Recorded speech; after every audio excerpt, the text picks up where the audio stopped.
Assalamualaikum warahmatullahi wabarakatuh. Salam sejahtera. Selamat siang guys. Kali ini kita bahas kembali mengenai masalah perpolitikan di Indonesia yang begitu hangat ya. Kemarin ini kita dengar seorang mantan presiden ingin mengembalikan kejayaan Islam di Indonesia. Sebetulnya sesuatu hal yang klise ya.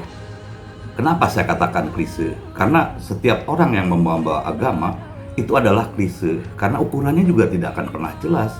Apa sih yang bicara mengenai masalah kejayaan Islam? Apakah menguasai Islam di Indonesia? Pertama. Terus kemudian kedua, apakah mereka akan menerapkan Islam secara akhlakul karimah ke seluruh masyarakat Indonesia, atau mau memperoleh kekuasaan dengan cara Islam? Semua hal itu tidak jelas guys ya. Jadi saya sebetulnya hanya bicara mengenai masalah sesuatu hal tuh harus kita pikirkan dengan nalar dan logika. Jadi kalau orang bicara mengenai masalah Islam, ada yang mengatakan bahwa Densus 88 harus dibubarkan karena itu menciptakan Islamophobia. Sebenarnya definisinya apa sih bicara Islamophobia? Toh secara realita penduduk Indonesia 80% masih Islam, dan masjid-masjid pun juga masih berjalan dengan baik. Tidak ada yang ditindas gara-gara beragama Islam. Tidak ada. Itu semuanya hanya akal-akalan para politikus atau bajingan politik untuk membuat sesuatu gambaran imajiner yang bisa mendefinisikan A atau mendefinisikan B. Jadi guys, kita tetap landasan bernegara adalah nasionalisme. Seperti Anda bicara mengenai masalah kehidupan sehari-hari. Contohlah, kita mau mencari makan.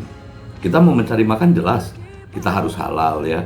Dan kita punya profesi bahwa seorang tukang ledeng atau yang biasa memperbaiki satu utilitas atau tukang listrik, dia harus punya keahlian listrik, bukan menjadi seorang ustadz, bukan. Tetap. Jadi satu permasalahan itu tidak bisa dicampur adukan kondisinya. Bicara Indonesia adalah nasionalisme Indonesia. Indonesia ideologinya Pancasila. Dan tidak ada masalah dengan masalah agama Islam. Definisi itu jelas ya. Dan yang paling utama adalah kesejahteraan untuk seluruh rakyat Indonesia. Jadi jangan mudah percaya oleh para bajingan politik, apalagi Ustadz abal-abal yang hanya membenturkan Islam untuk mengadu domba.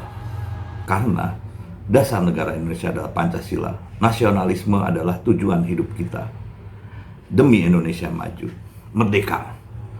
Assalamualaikum warahmatullahi wabarakatuh. Salam.